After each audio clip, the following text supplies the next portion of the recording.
La rencontre du jour est un moment important pour l'institution parce que nous sommes en train d'évoluer vers le numérique, l'enseignement utilisant les technologies de l'information et de la communication. Et pour cela, nous avons choisi un domaine tout particulier, qui est un domaine qui était à l'origine même de la création des écoles vétérinaires, c'est la santé du cheval.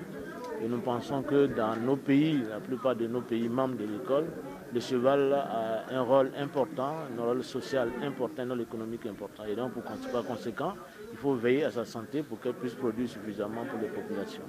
Et nous avons voulu que cette formation soit beaucoup plus large possible, la plus large possible.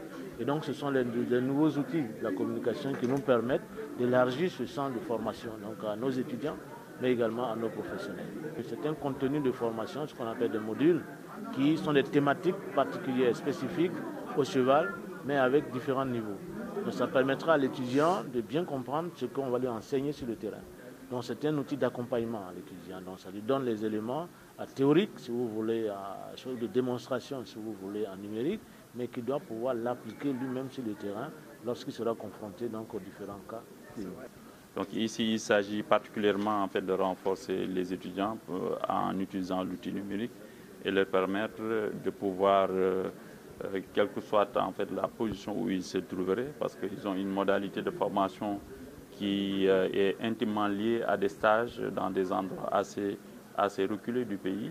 Et il suffit ainsi d'avoir une connectivité pour accéder à des contenus.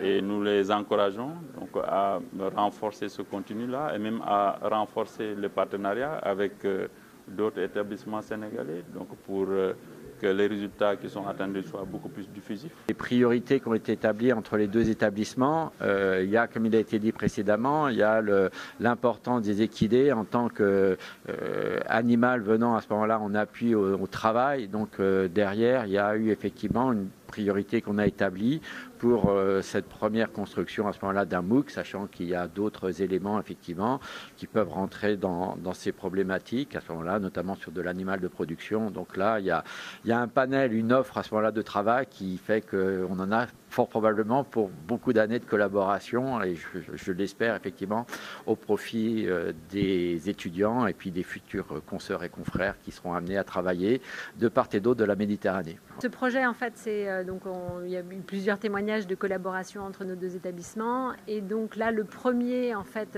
alors j'ai entendu la question pourquoi le Sénégal, en fait, c'est aussi la rencontre avec le professeur Kaboré qui était aussi partant pour cette idée de rentrer ensemble dans un consortium qui s'appelle le consortium des universités pour Global Health, le CUG, et on est rentré ensemble dans cette démarche de penser autrement le métier de vétérinaire. Parce que c'est ça l'importance, au-delà du fait que l'enseignement à distance, on sait que ça existe déjà, mais là, il faut aller plus loin et travailler avec les médecins pour pouvoir proposer des modules.